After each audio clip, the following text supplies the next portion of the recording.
புஷ்பா 2 படத்தின் சிறப்பு காட்சியின் போது கூட்ட நெரிசலில் சிக்கி ரேவதி என்பவர் உயிரிழந்த நிலையில் 20 நாட்களுக்கு பிறகு மகனின் உடல்நிலை குறித்த முக்கிய தகவலை பகிர்ந்திருக்கிறார் அவரது தந்தை பாஸ்கர். அல்லு அர்ஜுன் மற்றும் தெலுங்கானா அரசின் நடவடிக்கைகள் குறித்தும் விரிவாக பேசியிருக்கிறார் பாஸ்கர்.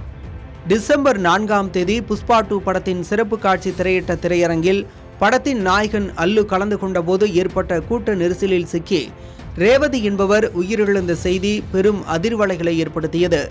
ஹைதராபாத்தில் சந்தியா தியேட்டரில் நடந்த இந்த சம்பவத்தில் அல்லு அர்ஜுன், அவரது பாதுகாப்பு குழு மற்றும் தியேட்டர் நிர்வாகத்தின் மீது பல்வேறு பிரிவுகளின் கீழ் வழக்கு பதிவு செய்யப்பட்டது. அதன்படி கடந்த 13ஆம் தேதி கைது செய்யப்பட்ட அல்லு அர்ஜுன் அடுத்த நாளே ஜாமீனில் வெளிவந்தார். தொடர்ந்து இந்த விவகாரம் தெலுங்கானாவை தாண்டி தேசிய அளவில் பூதாகரமாக வெடித்தது.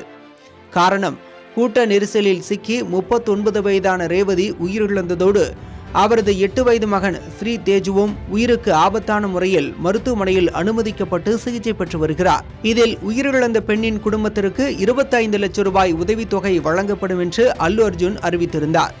தொடர்ந்து ஜாமீனில் வெளிவந்த பிறகு நேற்றைய தினம் மீண்டும் ஆஜராகி 3 மணி நேர விசாரணையில் பல்வேறு கேள்விகளுக்கு பதிலளித்துள்ளார் அல்லு அர்ஜுன்.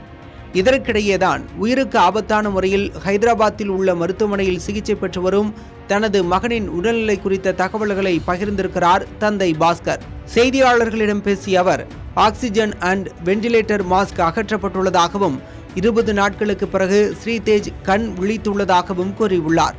அத்தோடு மகனின் உடல்நிலை தேர நாட்கள் எடுக்கும் என்று மருத்துவர்கள் கூறியுள்ளதாகவும், கண் விழித்தாலும் மகனால் யாரையும் அடையாளம் காண முடியவில்லை, உணவு குழல் மூலமாகத்தான் உணவு கொடுக்கப்படுகிறது, அல்லு அர்ஜுன் தரப்பிலிருந்து 10 லட்சத்திற்கான டிடி கிடைத்துள்ளது, அதே நேரத்தில் தெலங்கானா அரசு தரப்பிலும் உதவி செய்துள்ளனர் என்று கனத்த இதயத்தோடு பேசினார் பாஸ்கர்.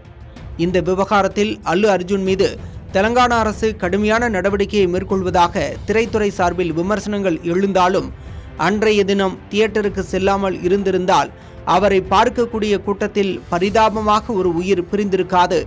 அரசின் நடவடிக்கை சரிதான் என்று மறுதரப்பிலும் பேசு பொருளாகியிருக்கிறது.